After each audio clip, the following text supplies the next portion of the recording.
A causa dei recenti fatti di cronaca che si sono verificati nella località balneare di San Leone lo scorso fine settimana con liti e risse, ha indotto la prefettura di Agrigento a convocare una seduta del Comitato per l'Ordine e la Sicurezza Pubblica presieduto dal prefetto Maria Rita Cocciufa,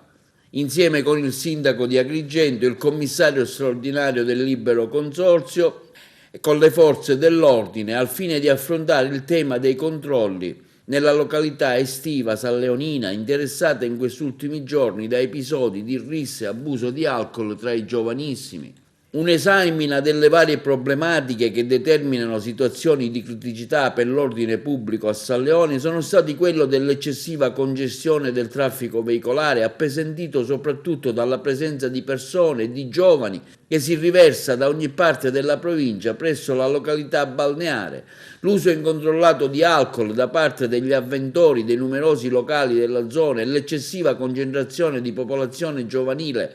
nell'area dell'ex aeroporto, luogo in cui si sono verificati reiterati episodi di rissa, è stata concordata l'adozione di un pacchetto di misure tese a prevenire episodi che determinano pericolo per l'ordine pubblico e a intervenire immediatamente in caso di necessità. Nelle more della realizzazione delle iniziative a cura dell'amministrazione comunale, il prefetto, con concorde avviso espresso dal Comitato Provinciale dell'Ordine Pubblico, ha disposto l'attivazione di specifici servizi che avranno inizio a partire dal prossimo venerdì. In particolare sarà operativo un modello di controllo interforze a partire dalle ore 18 di venerdì 21 maggio e per l'intero fine settimana, che prevede servizi di pattugliamento che verranno effettuati dal personale delle forze dell'ordine secondo un modulo di vigilanza dinamico che toccherà l'intero tratto del lungomare, servizi di controllo della circolazione stradale a cura della polizia municipale con l'ausilio di quella provinciale,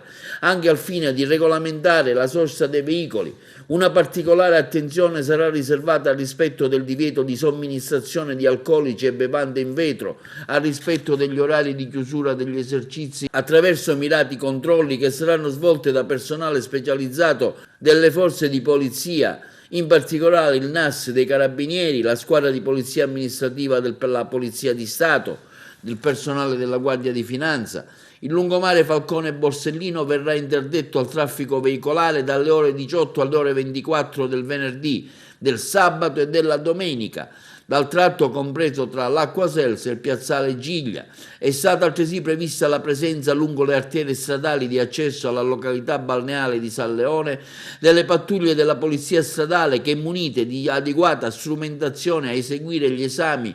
per rilevare la presenza di alcol e stupefacenti nel sangue. Sempre in sede di Comitato per l'Ordine Pubblico è stato concordato il proseguimento dei servizi di controllo di Via Atenea, Viale della Vittoria durante il fine settimana. In conclusione, il prefetto Maria Rita Cocciufa ha valutato altresì positivamente l'impegno assunto di tutti i partecipanti